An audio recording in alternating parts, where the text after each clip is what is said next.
안녕하세요. 결혼 생활 중 가장 행복해야 할 신혼기간에 시어머니 때문에 잠깐 소란이 있었어요. 제 나이 29, 남편 30의 나이로 저희는 또래에 비해 비교적 어린 나이에 결혼을 했습니다.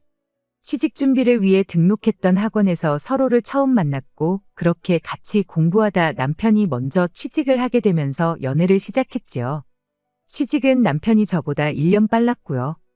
그리고 그 다음에 제가 취직에 성공했고 그렇게 제가 직장 생활을 1년 정도 하던 중 남편이 먼저 결혼 이야기를 꺼내왔어요.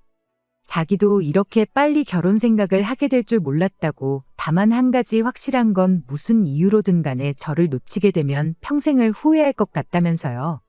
하지만 두 사람 다 직장 생활을 시작한 지 얼마 되지 않았던 만큼 모아놓은 돈이 여유로운 상황은 아니었습니다. 그렇다고 해서 양가 부모님이 결혼하라고 돈 얼마 해줄 만큼 상황이 넉넉한 것도 아니었고요. 저희 두 사람 모아놓은 돈 합쳐봐야 고작 4천만 원도 안 되는 돈이었다 보니 저는 암만 사랑한다고 해도 결혼하는 건 조금 성급한 거 아닌가 하는 생각을 했어요. 하지만 그럼에도 불구하고 저희는 반년이 지나 결혼식을 올리게 되었습니다. 거기에는 저희 친정어머니의 공이 컸어요. 저희 친정어머니가 남편 같은 사람 또 없다면서 엄청나게 밀어주셨거든요. 거기에는 할 말은 꼭 해야 하는 제 성격이 가장 큰 이유였어요. 그동안 짧은 인생이나마 살아오면서 저는 제 성격 때문에 불편했던 적 한 번 없었고 오히려 당하고 사는 것보다 100번 낫다고 생각했거든요. 그런데 저희 어머니 생각은 또 다르셨어요. 저는 당연히 해야 할 말을 했을 뿐인데 그걸 이유로 동네에서 장사하시는 분들하고 몇 번 다툰 적이 있었거든요. 저는 아직도 제가 잘못했다고 생각하지 않아요. 예전에 식당에서 밥 먹는데 저희 어머니가 드시던 국에서 머리카락이 나왔던 적이 있어요. 어머니는 그냥 건져내고 먹으면 되는 거 아니겠냐고 하셨는데 저는 따질 건 따져야 하는 성격이었다 보니 바로 사장님을 불렀었죠. 그런데 가게 사장님이 그냥 다음에는 신경 쓰겠다고 심심한 사과 한마디만 해줘도 그만이었을 일을 크게 만드시더라고요. 저희가 어떻게 음식이라도 공짜로 먹어보고자 일부러 머리카락을 담궜다는 식으로요. 그래서 그거 가지고 한 번 대판 싸웠던 적이 있는데 그게 동네방네 소문이 나서 아주 제가 쌈딸기라고 소문이 났던 적이 있어요. 그때 아주 다른 건 몰라도 우리 딸 같은 동네 사는 사람한테는 시집 못 보내겠구나 생각을 했다십니다. 뭐 그것만이 아니더라도 저희 부모님한테도 아닌 건 확실히 아닌 것 같다 제 의견을 말하는 성격이다 보니 그게 저희 어머니 눈에는 제 성격이 괴팍해 보였을 수도 있다 생각해요. 아무튼 저는 상관없다 생각하지만 친정어머니는 이런 제 성격 때문에 제가 결혼하기 힘들 수도 있겠다는 생각을 하셨나 봐요. 이런 제 성격을 알면서도 결혼하자고 하는 거 보면 남자친구가 보살림이 틀림없다고 일단 결혼부터 하라는 식이었지요. 남편과 제가 죽이 잘 맞고 서로 사랑하는 이유가 가장 컸겠지만 친정어머니가 계속 이렇게 옆에서 결혼해라 결혼해라 노래를 부르시던 것도 영향이 있었는지 어느 순간 정신 차리고 보니 청첩장을 돌리고 있었고 또 정신 차려 보니 수많은 사람들 박수를 받으며 결혼식을 올리고 있었네요. 사실 결혼 전에 시어머니하고도 벌써 한바탕 할 뻔했던 적이 있었어요. 시댁에 처음으로 인사를 드리러 갔던 날이었는데 시어머니가 그때 벌써 예단 리스트를 만들어서 가지고 오셨거든요. 저희가 모아놓은 돈이 거의 없는 거나 다름이 없었다 보니 시어머니가 이미 저희들 결혼 전에 1억 5천을 해준다고 이야기가 되어 있는 상태긴 했는데 그럼 저희 집에서 얼마를 도와주겠다는 말이 나오기도 전에 예단 리스트부터 만들어 오신 거였죠. 그런데 좀 어이없는 것들이 몇 가지 적혀 있었어요. 명품 가방 같은 거야 그렇다 쳐도 시댁에서 쓰고 있는 오래된 냉장고 바꾸고 싶다고 최신 양문형 냉장고를 적어놓은 건 뭔가 싶어서 꼭 짚고 넘어가고 싶었거든요. 그래서 예단 이야기 나온 김에 예물은 얼마나 해주실 거냐, 보통 예단하고 1대1로 똑같이 간다던데 그냥 냉장고는 알아서 바꾸시는 게 어떻겠냐 따져묻고 싶었습니다. 하지만 친정어머니랑 약속했던 게 있어서 참았어요. 괜히 따박따박 말대꾸해서 좋을 거 없다고 그날은 그냥 아무 말도 하지 않고 가만히 있으라고 못을 박으셨고 저도 그렇게 하기로 손가락까지 걸고 약속을 했던 게 있다 보니 그냥 참았어요. 그래도 다행이었던 게 다음날 남편이 느끼기에도 냉장고는 좀 아니다 싶어서 자기가 말해서 리스트에서 빼기로 했다는 소식을 전해왔다는 거예요. 남편이 엄마 편을 드는 게 아니고 중간 역할을 똑바로 해주니 참 다행이었어요. 그래서 제 나름대로 남편한테 한 가지 더 부탁을 했어요. 냉장고는 원하시는 대로 내가 내 돈을 써서라도 해올 테니 걱정 말라고, 대신 우리 집에서 신혼집 구하는데 나머지 돈을 다 해주실 것 같은데 그건 시어머니한테 그냥 대출받은 척하고 비밀로 해달라고 부탁을 했죠. 그랬던 데에는 이유가 있습니다. 이미 양가에서 본격적인 이야기가 나오기도 전인데 벌써부터 예단 목록 만들어 놓고 계신 시어머니를 보니 괜히 우리 집이 금전적으로 조금이나마 여유가 있다는 느낌을 내비추면 내비추는 대로 시어머니가 저희 집에 요구하는 게 더 늘어나지는 않을까 싶었거든요. 그러니 저희 집에서 나머지 돈을 해주는 건 비밀로 하고 양문형 냉장고 하나 사드리고 끝내는 게 오히려 더 싸게 먹히겠다는 생각이 들었을 뿐입니다. 다행히도 남편은 비밀을 잘 지켜주었어요. 그리고 저희는 그렇게 결혼 생활을 시작하게 되었습니다. 저희가 모아놓은 돈은 결혼 비용을 하고 나머지는 집에 살림살이 채우는 데 썼어요. 시어머니가 바라던 대로 시댁에 새로 냉장고도 해드렸고요. 친정에서 나머지 돈을 보태준 덕에 대출 하나 받지 않고 신혼집을 구할 수 있었습니다. 다만 시어머니는 나머지 돈은 저희가 대출을 받아 집을 구한 걸로 알고 계시게 되었죠. 시어머니의 금전적인 요구를 감당할 자신이 없어서 달리 말하자면 제가 꼼수를 부린 거나 마찬가지긴 한데 차라리 금전적인 요구를 듣는 게 나았었나 싶을 정도로 결혼하자마자 시어머니의 모진 시집살이가 시작되었습니다. 정확히 저를 괴롭히셨다기보단 제가 시댁에 얼마나 충성을 다하는지 그 모습을 보고 싶으셨던 것 같아요. 저희 집들이하기 일주일 전에 남편이 좋아하는 음식, 시동생이 좋아하는 음식, 시아버지랑 시어머니가 좋아하는 음식 각각 하나씩 해서 4가지 음식 리스트를 저한테 보내오셨어요. 집들이 음식은 그걸로 준비하라고요. 그런데 음식들이 하나같이 다 번거로운 것들 뿐이더라고요.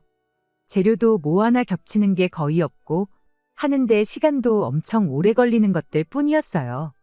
심지어 곁들여낼 밑반찬의 겉절이까지 준비해 놓으라고 하시는데 일단 알겠다고 대답은 했지만 아무리 생각해도 이건 좀 아니다 싶었죠. 그래서 집들이 당일날 집만 보여드리고 식사는 나가서 하기로 혼자 결정을 했습니다. 그날 해놓으라는 음식 그 어느 것 하나 준비 안 해놓은 걸 알게 된 시어머니 표정이 아직도 눈에 선하네요. 사람이 5밖에 없는데 뭐하러 번거롭게 음식을 많이 하냐고, 재료값 대충 계산해보니까 그 돈이면 그냥 소갈비 배 터지게 먹을 수 있을 것 같아서 그렇게 했다고 한마디 했죠. 시아버지도 시동생도 당연히 소갈비가 더 좋다면서 제 편을 들어줬어요. 시어머니만 혼자 기분 나쁜 티를 팍팍 내고 계셨죠. 아들 장가 보냈는데 며느리 음식 솜씨가 어떤지 봐야 하는 거 아니겠냐면서 싫은 티를 팍팍 내시길래 시어머니한테 암만 제가 요리를 잘한다고 한들 밖에서 파는 것보다 맛있게 하겠냐고. 그럼 제가 식당을 차려야지 왜 회사를 다니고 있겠냐고 한마디 했죠. 맞벌이 하니까 밥 먹는 건 걱정 마시라고. 점심은 회사 식당에서 먹으면 되고 저녁은 맛있는 거 매 끼니마다 사 먹을 만큼 번다고 한마디 하고 말았네요. 시어머니가 제 반응을 보고는 말문이 막혔는지 아무 말도 하지 못하셨어요. 옆에서 시아버지랑 시동생이 시어머니한테 아주 인자 만났다고 하면서 엄청 재밌어 하더라고요. 다행히 시아버지는 시어머니만큼 까탈스러운 분은 아니셨어요. 오히려 남편의 참을성 있는 그 성격이 아버님한테서 배웠구나 싶을 정도로 신사적인 분이셨지요.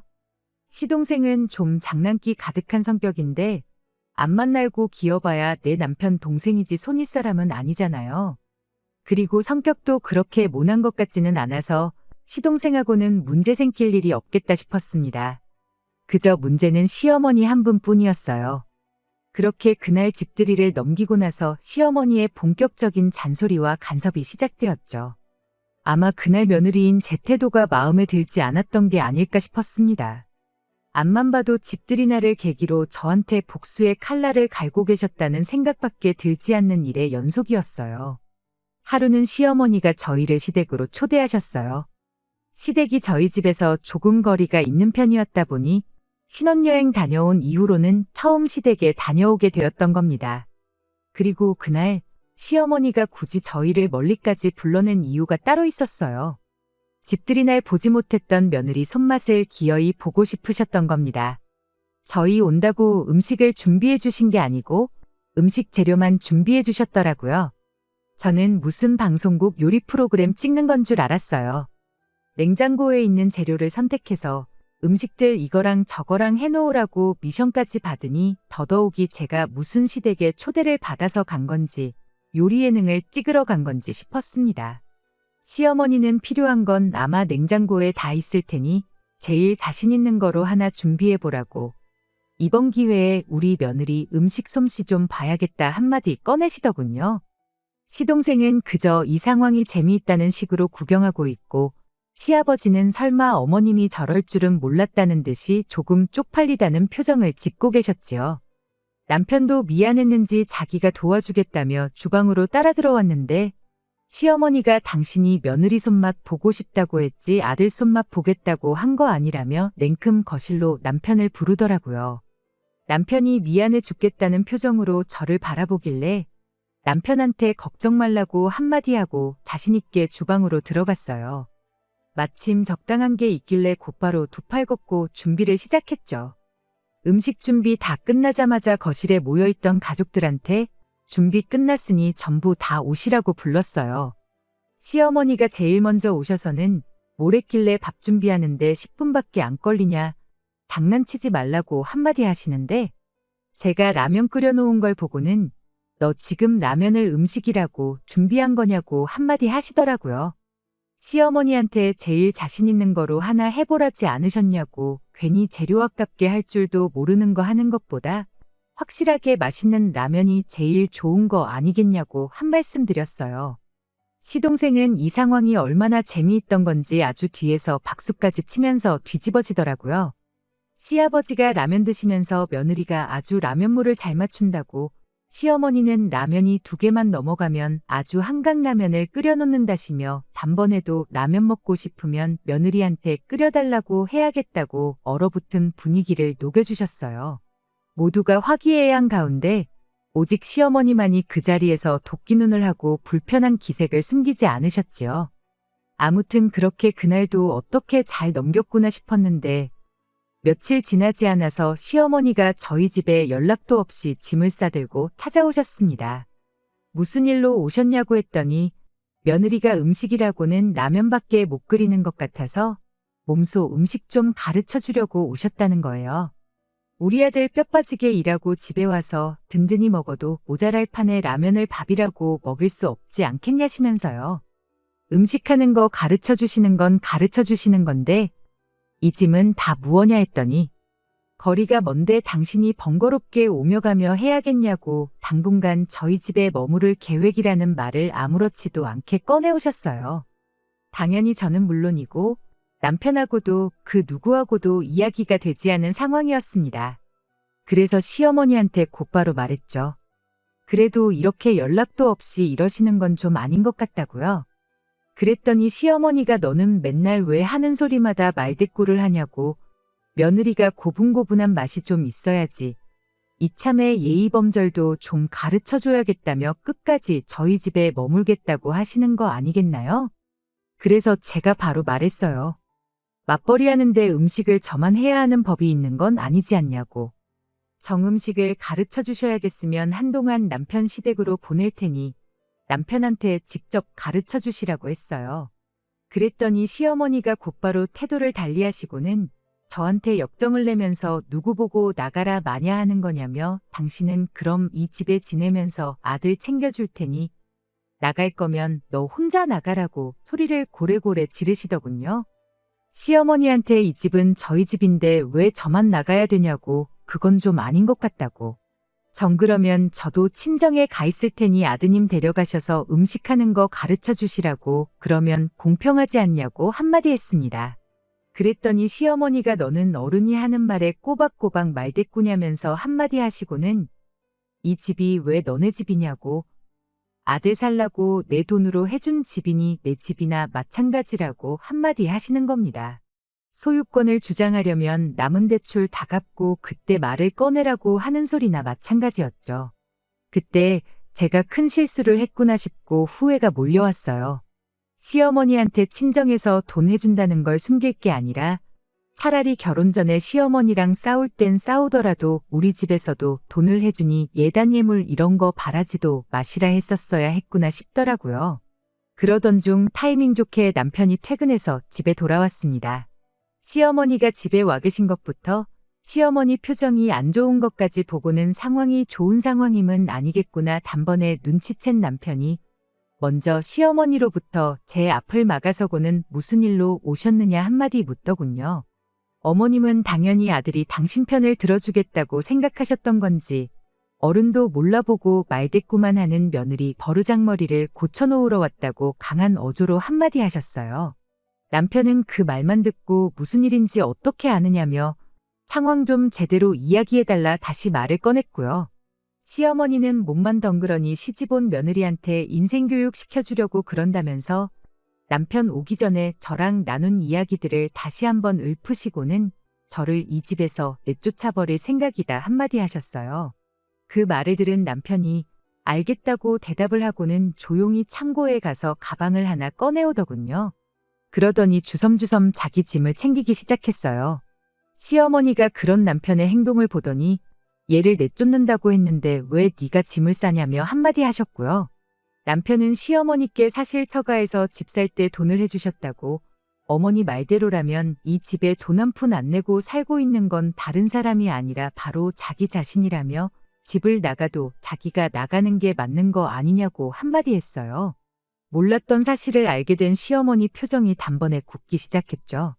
그리고 그 순간을 놓치지 않고 제가 한마디 꺼냈습니다. 당신이 나가면 나랑 어머님이랑 둘이서 이 집에 살아야 되는 거냐고. 그러긴 싫다고. 늦지 않게 우리 집에서 해준 돈만 돌려주면 내가 이 집에서 나가겠다고요. 그리고 바로 다음 날 시어머니가 저희 집 근처까지 오셔서 저희 좀 보자고 연락을 해오셨어요. 전날처럼 저희 집에 그냥 쳐들어오시는 게 아니고 근처까지 오셔서 연락하시는 걸 보니 저희한테 사과하시려고 오셨다는 걸 대번에 눈치챘습니다. 그래서 자리에 나가자마자 제가 먼저 시어머니한테 죄송하다고 사과를 드렸어요. 제가 사소한 다툼 피해보려고 했다가 일만 더 키운 것 같다고, 저희 집에서 돈 해줬던 걸 숨긴 거 정말 죄송하다고요. 안 그래도 친정부모님한테 숨길 걸 숨겼어야지 하고 한 소리 들었다고.